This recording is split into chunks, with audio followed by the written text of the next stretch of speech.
Bom dia, que Jesus nos abençoe e nos ampare. Agradeço a casa mais uma vez, seu Anésio, Dona Isaura. Fico muito feliz de vir aqui conversar com vocês. Palestra, não vou fazer palestra, porque eu não tenho condição de fazer palestra, não tenho conhecimento suficiente para fazer palestra. Só vim trazer um pouquinho do que eu pesquisei, do que eu li, do que eu aprendi. Então, vou dividir com vocês. Mas um dia, quem sabe, eu faça palestras. Por hora é só isso. E nada é por acaso, né? A gente que é teimoso. Ontem eu acordei e estava na minha cabeça, termina a palestra. Eu falei, não tem uma semana. Aí, de novo, termina a palestra. E você percebe que não é teu pensamento, porque vem em horas que você está fazendo outras coisas. Estava dando ração para o cachorro, estava na minha cabeça, termina a palestra. Falei, agora de manhã não, vou fazer minhas coisas, à tarde eu termino. Aí, à tarde, passei na casa do meu primo, tomei um café, e aí lá na minha cabeça, termina a palestra. E eu teimoso, falei, não, amanhã, quando eu voltar do centro, estou mais sintonizado, né? O 3G virou 5G com plano espiritual, então vou estar mais conectado. Termina a palestra. E eu, teimoso, não terminei a palestra. E aí vem o tapa na cara com luva de pelica. Às 10 horas da noite, a Dona Isaura me liga. Aí, já atendi dando risada. E era para falar sobre o tema, adiantar a palestra da semana que vem para essa. Então, não tem nada fora de programação. O único que estava fora dessa programação era eu, por persistência, por resistência. E aí a gente aprende com os nossos erros. Enfim, irmãos, hoje trouxe um tema que tenho sentido bastante no coração e acho que é muito importante a gente falar sobre isso, e é a família. A família terreno e a família espiritual. Será que uma e outra são a mesma, né? Será que a gente sempre reencarna no mesmo meio que a gente estava no mundo espiritual? E essa é uma preocupação, não só nossa, mas também de Jesus, que muitas das vezes falou sobre a família, e também de Kardec. Nós sabemos que o Espiritismo vem interpretar e dar à luz a alguns ensinamentos de Jesus, então Kardec se preocupou grandemente com o tema família. E aí a gente encontra lá no Evangelho segundo o Espiritismo, capítulo 14, onde ele fala sobre a família. Ele começa com o título Honrai o vosso pai e a vossa mãe. Então, é dedicado todo um capítulo só para esse tema. E curioso que ainda no Evangelho, em outros capítulos, você encontra assuntos relacionados à família. Então, não é um tema simplesmente cirúrgico, somente um ponto dentro de 28 capítulos. Não, nós temos o 14, que fica no meio de tudo, porque a família é o centro de tudo. E nesse capítulo, o Kardec, ele aborda a piedade filial, ele aborda a passagem em que Jesus pergunta quem é minha mãe e quem são meus irmãos. Vocês conhecem essa passagem? Certa feita, Jesus estava na casa de um dos apóstolos e tinha uma multidão na porta e dificultava muito a passagem de todas as pessoas para entrar na casa, porque Jesus, naquela época, arrastava multidões. E algumas pessoas entram e falam, mestre, lá fora vem te buscar tua mãe e teus irmãos. E aí ele olha e fala, quem é minha mãe e quem são meus irmãos? Se a gente parar nessa frase, parece que Jesus está desdenhando a sua família. Mas aí ele completa, aquele que fizer a vontade de Deus, do meu Pai, esse é minha mãe, meu irmão, minha família. Então, Kardec explica esse tema. Ele fala também do parentesco corporal e do parentesco espiritual. Ou seja, o filho que hoje a gente gera, será que ele é só nosso filho da carne, do corpo para o corpo, ou será que ele tem também do espírito para o espírito? Será que a gente ajuda na geração do espírito dessa pessoa que está reencarnando? Então, nesse capítulo, Kardec também traz luz sobre esses pontos. E, por último, ele fala da ingratidão dos filhos e dos laços de família, que acredito que grande parte das famílias, para não se dizer todas, sofrem em algum momento com a ingratidão dos filhos ou qualquer outro tema que venha a ser relacionado a isso. Às vezes a ingratidão dos pais, às vezes o abandono que os filhos têm dos pais, colocando em algumas casas de repouso, voluntariamente não se dedicando. Então, Kardec aborda tudo isso. E por que será que ele aborda tudo isso em um único capítulo, né? Só uma curiosidade que eu encontrei sobre a palavra família. A palavra família, ela tem origem no latim e vem de famulus. E famulus tem origem lá em Roma, na Roma Antiga, e ela surgiu quando começavam a trazer os escravos para uma forma legalizada, onde eles legalizavam a escravidão. Então, no passado, a gente tinha a união das pessoas através de grilhões de ferro, mas hoje a palavra família tem um outro sentido. A gente tem uma conexão, a gente se liga não mais por grilhões, mas por elos de amor, de sabedoria, de débitos passados. Antes da gente entrar nessa questão do porquê Kardec aborda tão precisamente o tema de família, a gente precisa refletir um pouco e trazer luz para uma questão que está lá no início de tudo. A gente precisa voltar para o começo de tudo, porque quando a gente olha a família hoje, a gente já está no meio do caminho. Porque cada um aqui já teve o início da sua trajetória como espírito. Talvez nessa encarnação nós tenho 31, o Sr. Anésio 76, e por aí vai, mas nós estamos no meio dessa caminhada. Então vamos voltar para o começo. Nós fomos criados simples e ignorantes. Todos nós.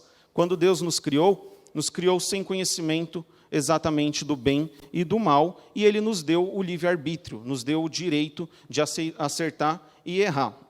E aí, tem algumas pessoas que falam, né, nossa, eu vou casar com, que nem o Fábio Júnior fala, né, a metade da minha laranja. Não, gente. A gente foi criado individualmente.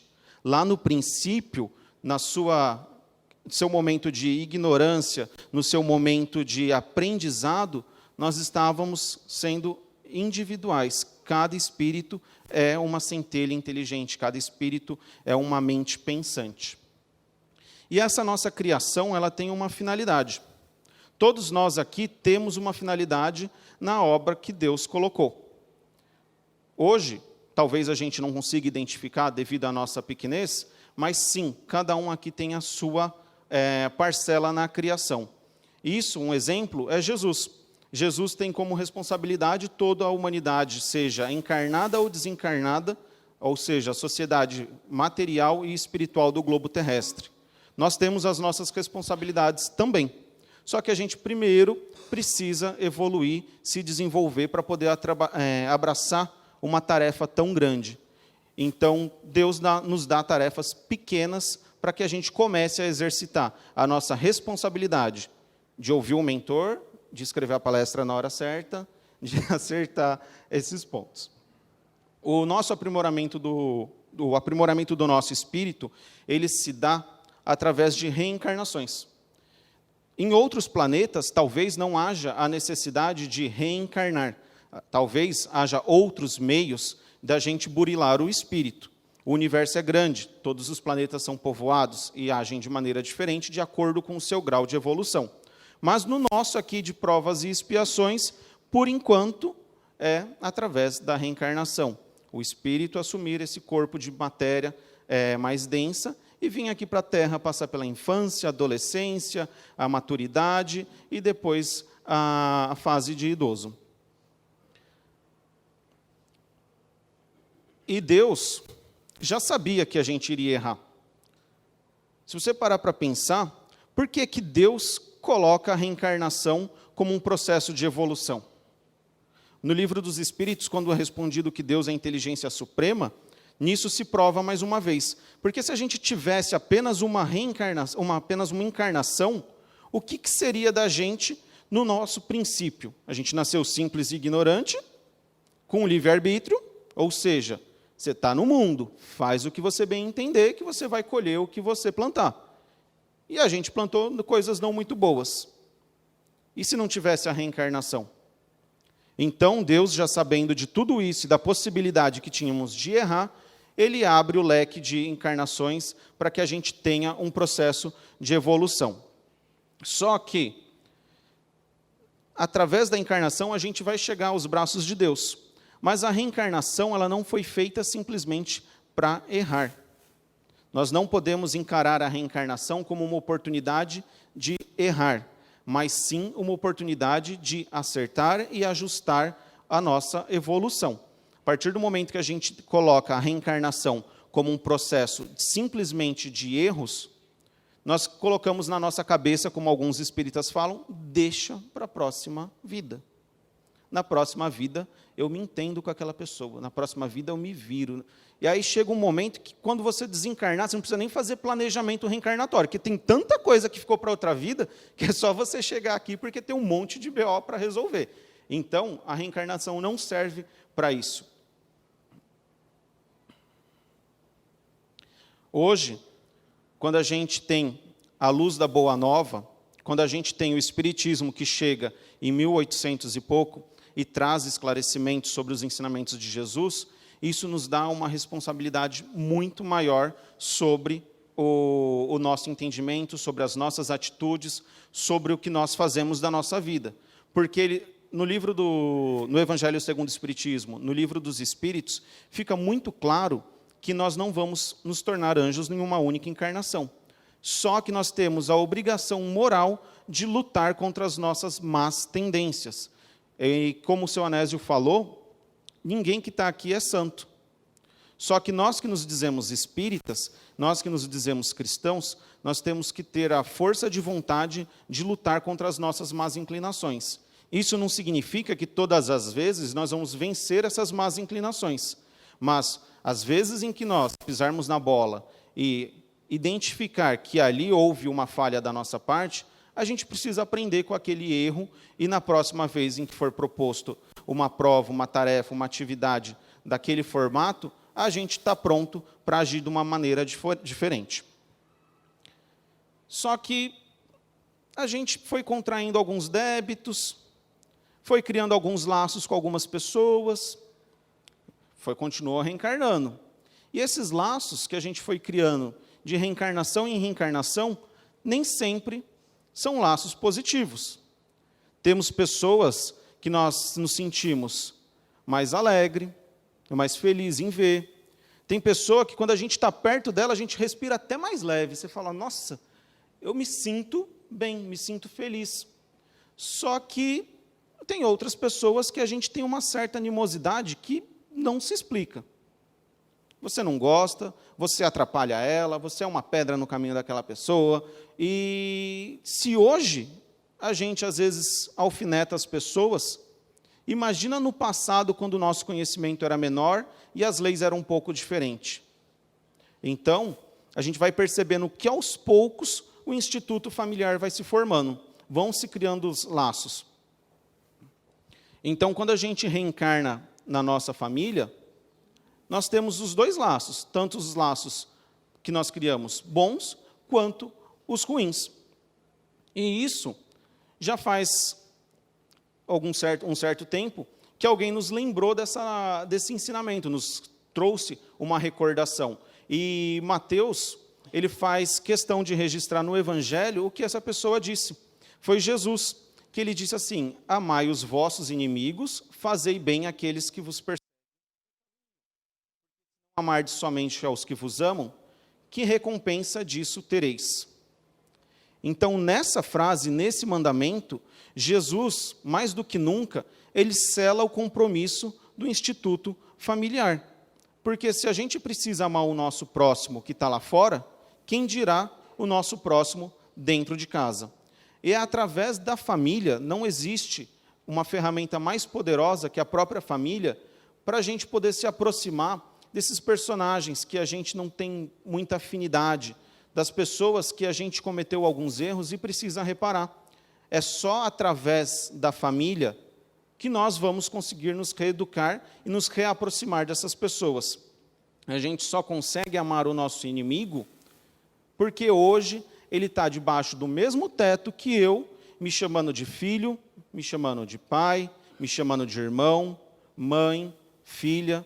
Então, olha só a grandiosidade, olha o tamanho da sabedoria de Deus, que coloca frente a frente, sob o mesmo teto, pessoas, espíritos que se odiavam e se perseguiam, estão dentro do mesmo metro quadrado, olhando um para o outro e segurando aquela vontade de um esganar o outro.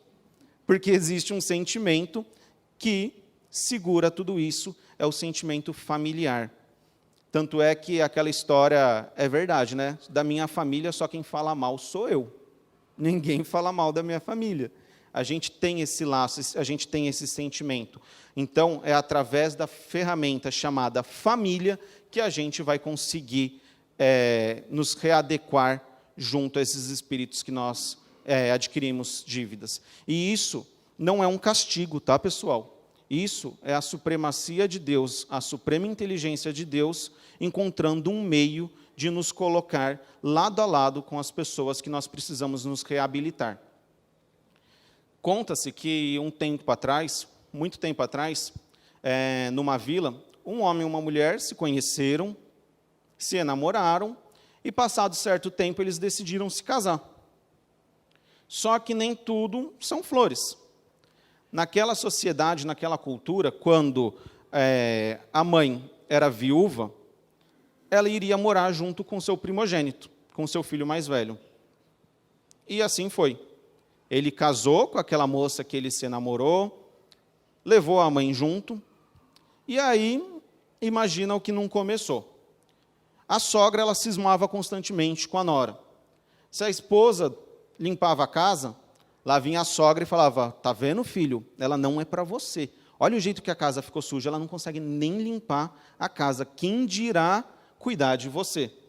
Se ela cozinhava, se a esposa preparava um almoço, lá vinha a sogra e falava, tá vendo, filho? Ela não sabe fazer aquele feijãozinho que você gosta. Só sua mãe sabe. Ela não era para você. Esse tempero aí, ó, não é o que você gosta. Se ela lavava a roupa, então, do marido, vinha a sogra, olha, tá vendo aqui? Tá manchado ainda. Ela não sabe nem lavar roupa. De onde que você arranjou essa mulher? E ali o lar virou um tormento, um sofrimento. E o marido já não sabia mais o que fazer, porque de um lado era a mãe e do outro lado era a esposa. Duas mulheres na sua vida e uma puxando de cada lado e ele já maluco. E a esposa também já não aguentava mais a sogra, já estava doida da vida, só que ela não queria se separar porque ela gostava daquele moço. Então, o que ela pensou? Vou procurar o feiticeiro tal, lá da aldeia tal. Ele vai dar uma ajuda. Todo mundo diz que ele resolve tudo, não é possível que ele não resolva uma sogra. Ele vai resolver essa sogra. Então, ela saiu escondida do marido e da sogra, foi até o feiticeiro, explicou para ele tudo o que estava acontecendo. Minha sogra é isso, e está acabando com o meu casamento, e eu não aguento mais. Eu só quero uma coisa, eu quero que minha sogra morra. Acabar com ela, não quero. Aí o feiticeiro pensou, ouviu, levantou, foi até o fundo da cabana dele e voltou com um vidro, e nesse vidro tinha um pozinho. Aí ele falou assim para ela, ó, ela vai morrer, mas a gente precisa fazer um processo que ninguém vai desconfiar. Então, todo dia, dá 2 pitadinhas no prato que ela vai comer. E faz o seguinte, você serve ela. Leva a comida para ela. Só que a gente vai ter que combinar o seguinte, senão eu e você vamos ser decapitados. Faz isso, só que vira a melhor amiga dela. Engana todo mundo. Vai lá, compra fruta com ela na feira, seja amiga dela, participa, pede para ela te ajudar no almoço, engana todo mundo. E aí ficou combinado isso. Ela foi para casa e começou já a colocar, no dia seguinte, no dia imediato, já começou a colocar em prática, né? Eu quero que a sogra morra, então vamos começar de imediato. E todo dia ela colocando as 2 pitadinhas lá do pozinho no almoço da sogra. E ela começou. Serviu o almoço para a sogra. Quando a sogra reclamava da casa suja, ela pedia ajuda e orientação. Quando a sogra reclamava do almoço, ela pedia para ajudar a temperar. Quando a sogra precisava de ajuda, ela ajudava. E elas começaram a se tornar boas amigas. Só que, num certo momento, a sogra acorda doente. Acordou febril, com dor no corpo.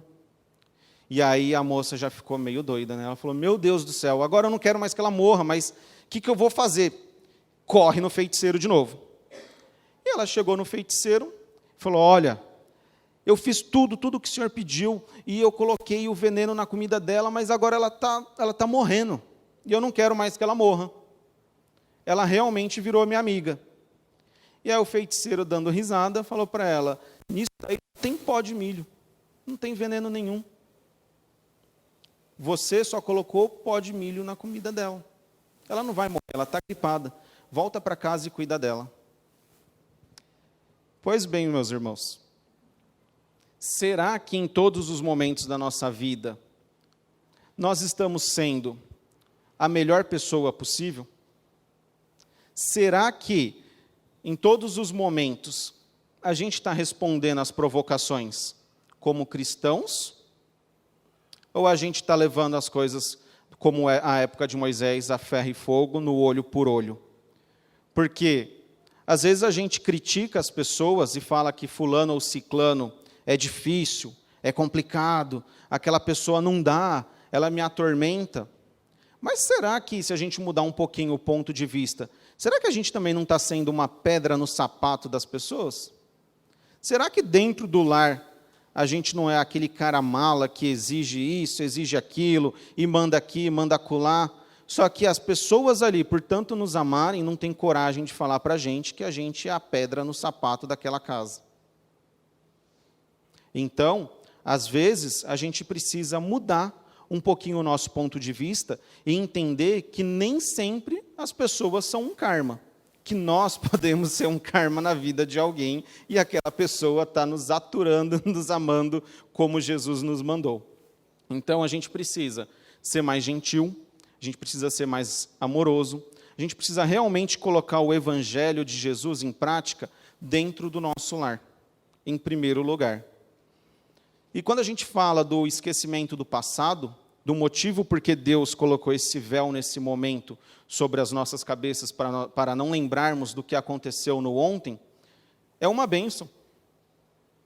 Às vezes, alguns espíritas, quando adquirem conhecimento de que existe vida passada e que na vida passada teve ligação com fulano ou com ciclano, a gente procura algum médium, procura até aqueles papéis no poste da rua para saber quem a gente foi na vida passada. Conselho de amigo, não procure, porque tudo na obra de Deus é perfeito. E se hoje a gente esquece quem a gente foi no passado, tem um motivo. Talvez a gente se envergonharia tanto do que a gente foi na vida passada, que a gente não entraria dentro de casa, não olharia para a nossa mãe, não olharia para os nossos filhos, envergonhado do que fez. Talvez a gente se envergonhasse até mesmo de estar vivo e participando de uma sociedade, porque não pensem que aquelas pessoas do passado que estralavam o chicote nas costas do escravo, aquelas pessoas não estão fora do planeta, elas estão aqui. Quem sabe a gente não foi uma pessoa assim? Então, o que é o passado, deixa no passado, não importa. A gente pode viver o presente, como o nome mesmo já diz, né? É um presente que Deus nos deu. E um parênteses que eu acho que tem que ser feito aqui, é que nem todo desafeto vem de vidas passadas. Às vezes, a gente acaba conhecendo pessoas nessa vida, que nós não conhecemos nas vidas anteriores, e por ser uma casquinha de ferida, por a gente ser um karma na vida alheia em alguns momentos, a gente acaba contraindo débitos. É uma nova contração de débitos. Então, não olha para o filho, para o pai ou para a mãe e fala, eu estou endividado com esse espírito, ou esse espírito me maltratou em outra vida. A gente não sabe o que aconteceu. Nós temos o esclarecimento que a doutrina nos traz para poder deixar o preto no branco, a gente saber que nem sempre a gente foi santo, mas não procurem decidir quem foi o que e quem ofendeu quem primeiro. Às vezes, a gente está contraindo um novo débito ali. E Kardec, ele faz algumas perguntas aos espíritos superiores sobre a família. E eu vou ler para vocês, porque são algumas perguntas e fica difícil conseguir decorar todas elas, tá? Me perdoem.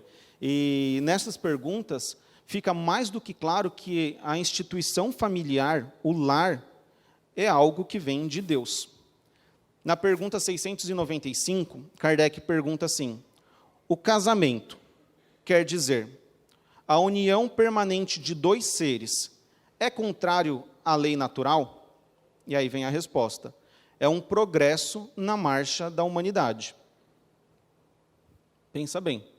O fato de um homem e uma mulher, ou duas pessoas se encontrarem, dois seres se unirem para formar um instituto familiar, ele é um progresso que nós estamos tendo como espíritos.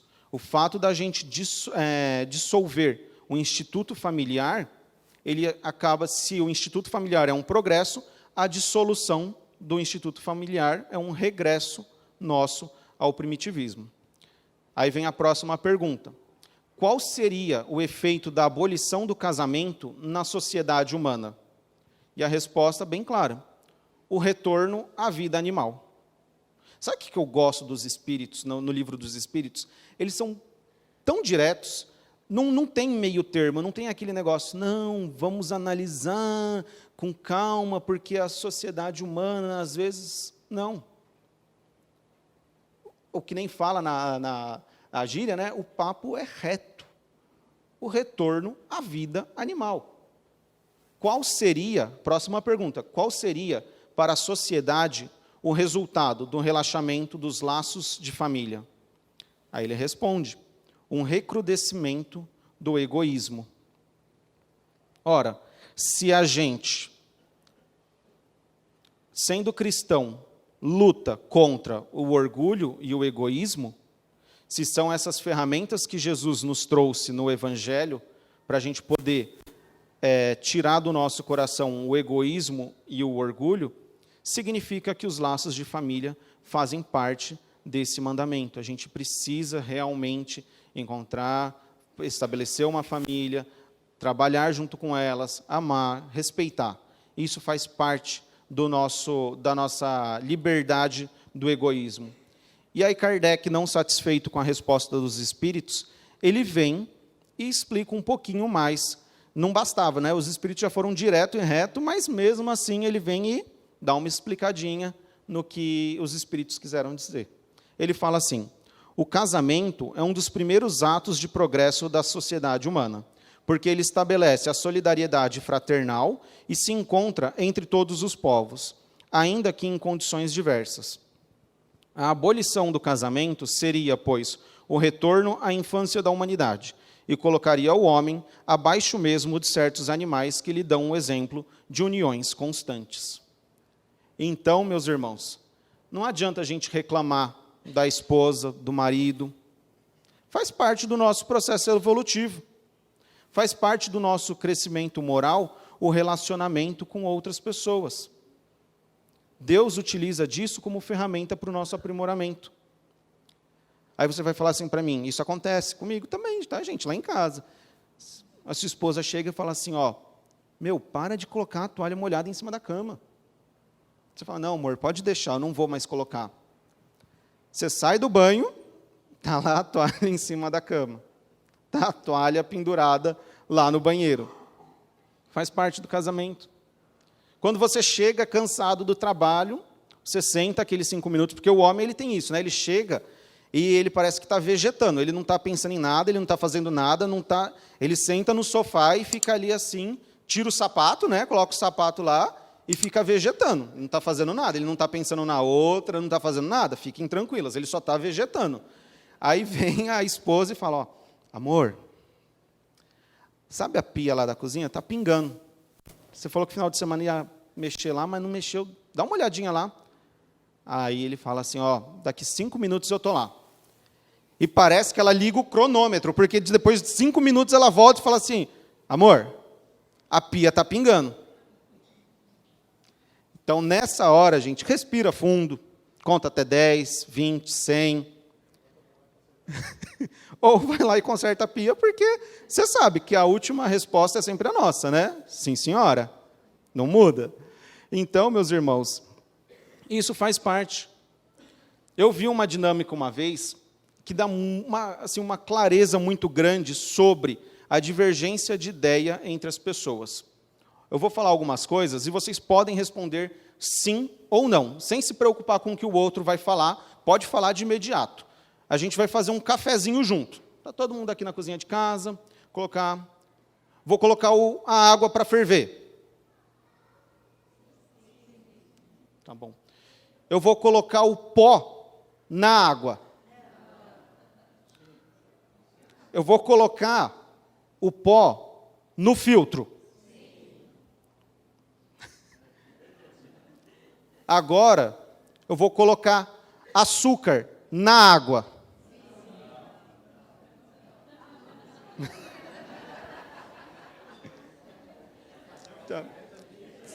Fazer o café está difícil.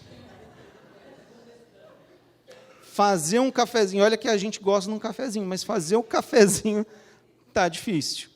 Então, viver com os outros não é fácil. Ninguém disse que seria fácil. Mas faz parte do nosso progresso.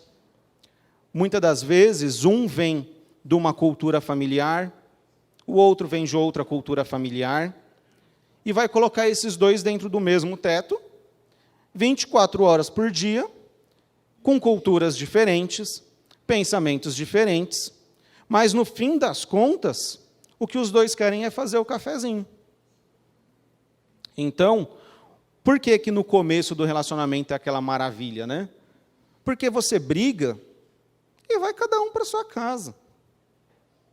Você briga, discute, fala aquelas coisas horríveis, não sei o que lá, aí porque eu não quero mais você, vai para casa, cada um foi para sua casa. Aí chegou em casa, você está com a cabeça quente, aí vem a mãe, o pai, vem alguém mais experiente que já passou por isso, fala, não, filho, esquenta a cabeça, vai passar. Aí você dorme, acorda mais calmo. Aí você fala, nossa, estou com saudade, vou encontrar aquela pessoa. E vai lá e encontra, nem lembra mais o que brigou. E aí se abraça, se beija, aí vocês já imaginam o resto. E está tudo bem, está tudo legal.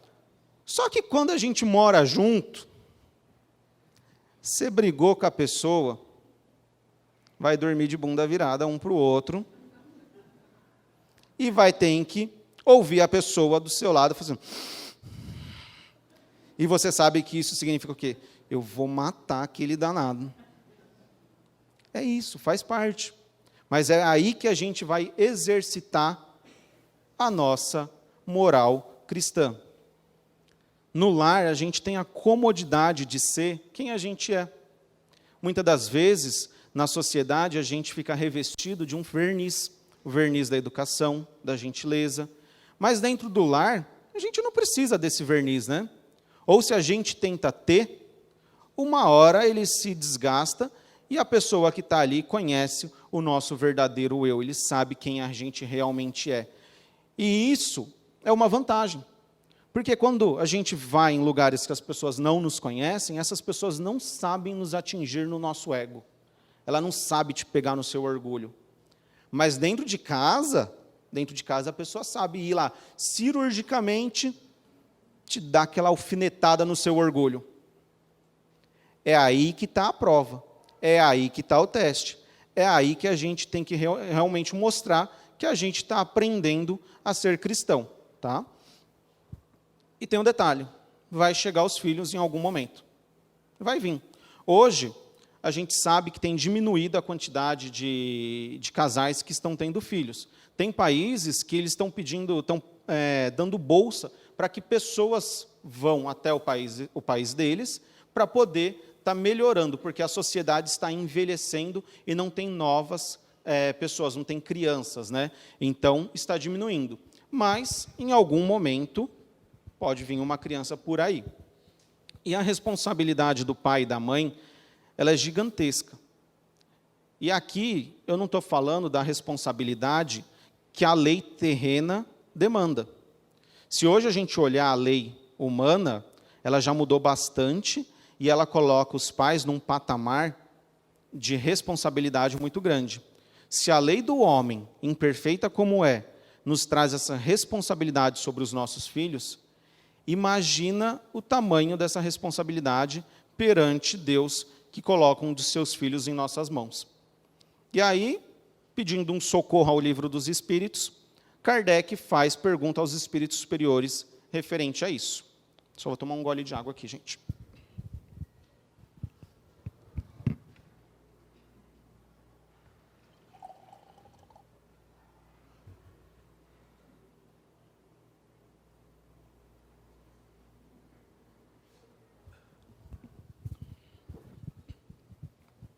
Kardec ele pergunta assim: pode-se considerar a paternidade como uma missão?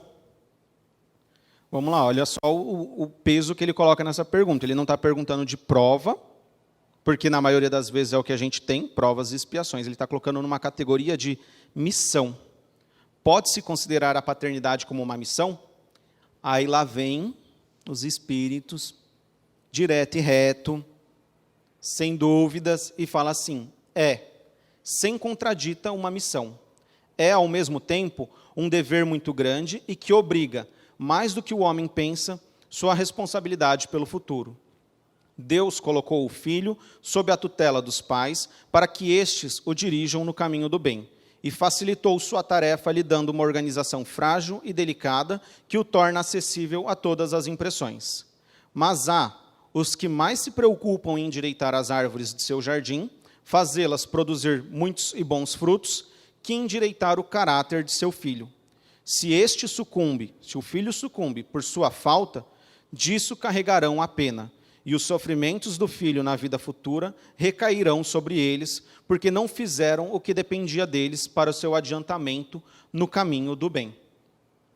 Então, meus irmãos, nós temos uma missão que Deus nos deu: colocar esses espíritos que hoje se encontram no formato de nossos filhos no caminho do bem.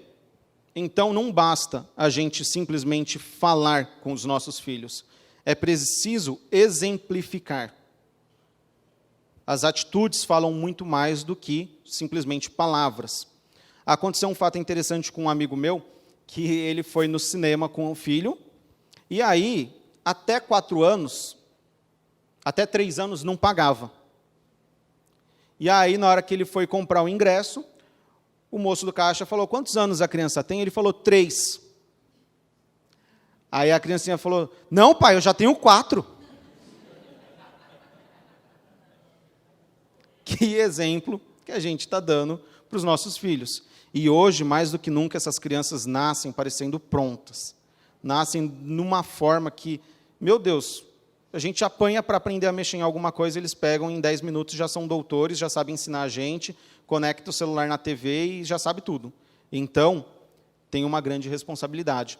Lembremos que Deus, na sua infinita inteligência e na sua sabedoria, Ele escolheu exatamente a gente, você,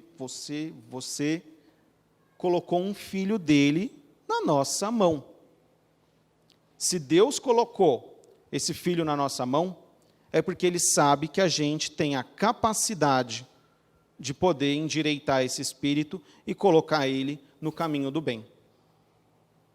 Tem filho que é rebelde? Tem. Tem uma fase da vida que é danada, que chama adolescência. Todo mundo aqui já passou por essa fase danada da adolescência. E dá trabalho. Então, quando a gente olhar para o nosso filho e achar que ele está sendo rebelde, vamos fazer que nem a polícia faz, vamos puxar a nossa capivara. Será que na adolescência a gente foi tão bonzinho assim para os nossos pais? Às vezes a gente foi até pior do que o nosso filho está sendo para a gente, né? E a gente, por acaso, foi abandonado? Será que os nossos pais desistiram da gente? Então, como a família é um elo de amor, a gente também não tem o direito de desistir desses filhos rebeldes. A gente precisa continuar agindo com amor e disciplina até conseguir endireitar o passo desses espíritos que são recalcitrantes. Às vezes, acontece de reencarnar em um meio, em uma família, um espírito que as pessoas olham e falam assim: essa pessoa não é dessa família, não. É diferente de todo mundo. E sem saber, a gente está dizendo uma verdade. Porque às vezes acontece com alguns espíritos que eles precisam reencarnar em um meio diferente para poder amenizar aqueles laços pesados que ele criou com outros espíritos, para se preparar para uma nova encarnação-chave, onde ele vai precisar realmente estar sob o mesmo teto com um espírito que foi um grande desafeto. Então, às vezes, aquele espírito, lembra que eu falei que nem sempre os desafetos são de vidas passadas? Podem ser, desse momento, como uma missão, uma tarefa que Deus nos coloca, um espírito diferente dentro do lar, para a gente poder orientar e preparar esse espírito para uma reencarnação chave. E o contrário é verdadeiro também, né? Às vezes a gente olha e fala, nossa, fulano parece mais pai do pai dele do que o contrário. Existem espíritos que vêm como filhos para poder ajudar e orientar os seus pais. Essa teia, esse meio que Deus nos coloca, só nos faz cada vez mais admirar a sua sabedoria. Então, lembra-se sempre que Deus te colocou no melhor lugar possível, no melhor momento da sua encarnação, no melhor momento como espírito, e Ele acredita que a gente vai ter sucesso na nossa reencarnação, que a gente vai sair daqui melhor do que quando a gente chegou. Então, se Jesus nos recomenda para amar o nosso próximo, dentro do lar, isso tem que ser muito mais exercitado. Porque não adianta a gente esperar que venha algum governante do nosso país que vá aplicar alguma mudança de cunho moral. Os governantes estão lá para administrar o país. Todo e qualquer ensinamento moral, ele vem primeiramente do lar. O lar é uma célula dentro de um grande organismo. Se nós temos diversas células doentes, nós teremos um organismo doente. Então, toda essa bagunça que hoje a gente enxerga acontecendo no mundo, provém da desestabilização da família. Se as famílias estiverem estruturadas, estiverem amparadas no Evangelho de Jesus, qual político corrupto vai poder conseguir convencer seu filho de que roubar é a melhor opção? Então, o ensinamento moral vem do lar. Enquanto cada lar da terra não vibrar amor, o nosso mundo não vai sair dessa categoria de provas e expiações para a categoria de um mundo de regeneração. Irmãos, era um pouco disso que eu aprendi e estudei. E, mais uma vez, eu gostaria de lembrar de uma ferramenta muito importante para ser utilizada dentro do lar, que é o Evangelho. Tem um livro do André Luiz chamado Missionários da Luz. E lá ele relata uma família realizando o Evangelho. Era a mãe, a filha e o filho caçulinha. As duas eram espíritos de um certo adiantamento moral. Não eram espíritos evoluídos, mas de um certo já adiantamento moral. E o menino era danado, era aquele espírito recalcitrante que queria bagunça, queria baderna. E já pequenininho, ele participava do Evangelho no lar. E quando a mãe e a filha conversavam sobre as passagens que estavam sendo lidas no Evangelho, ele já afrontava a mãe sobre aquelas verdades eternas. E a mãe, quando orientava o filho, o André Luiz relata que do peito dela emanava tanta luz em direção daquele espírito, que ele se calava, não porque ele concordava com ela, mas ele se calava por autoridade moral que ela tinha sobre ele. Então, nós não sabemos que tipo de espírito está nas nossas mãos. Utilizem o Evangelho no lar. O Evangelho no lar, ele vai levar 20, 25 minutos, 30 minutos no máximo. Se a gente não colocar ele como um ritual, que você vai lá, faz uma prece, lê um texto, lê uma mensagem, faz uma prece e encerra, se a gente não colocar dessa forma, vai ser um momento prazeroso, vai ser um momento gostoso, vocês vão perceber a paz que existe dentro do lar após o momento que a gente termina o Evangelho. E aí cabe a nós a manutenção dessa paz que chega dentro do lar.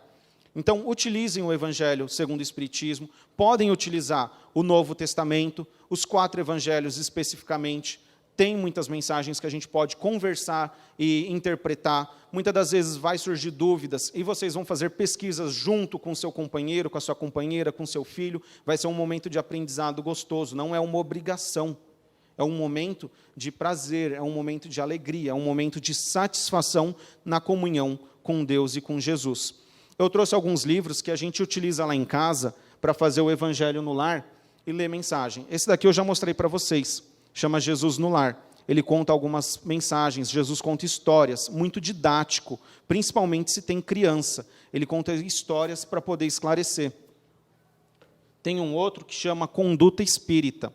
Esse Conduta Espírita é ótimo.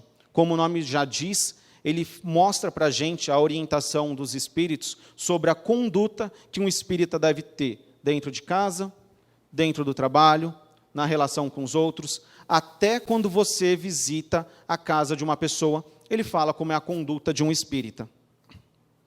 E tem outros dois, muito bom também. Sinal Verde, excelente, mensagens curtas, muito boas. Tem um outro, esse daqui eu tenho um carinho especial, a gente não deve se apegar, mas é do meu falecido avô, gosto bastante, que chama Coragem. E a gente precisa de coragem para viver essa vida. Então, já está aí o título. E para os casais, tem um livro excelente. E eu vou só dar uma lida num pouquinho do índice dele. Ele chama Vida e Sexo. Esse daqui é excelente para você ler como casal, como marido e mulher, como futuros casais.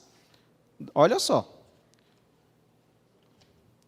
Em torno do sexo, família, namoro, ambiente doméstico, energia sexual, compromisso afetivo, casamento, divórcio, união infeliz, filhos, alterações afetivas, desajustes, tédio no lar, vinculações, desvinculações, aversões, aborto, pais e filhos, amor livre, controle sexual, homossexualismo, adultério e prostituição, abstinência e celibato, carga erótica, sexo e religião, e a última mensagem, a margem do sexo.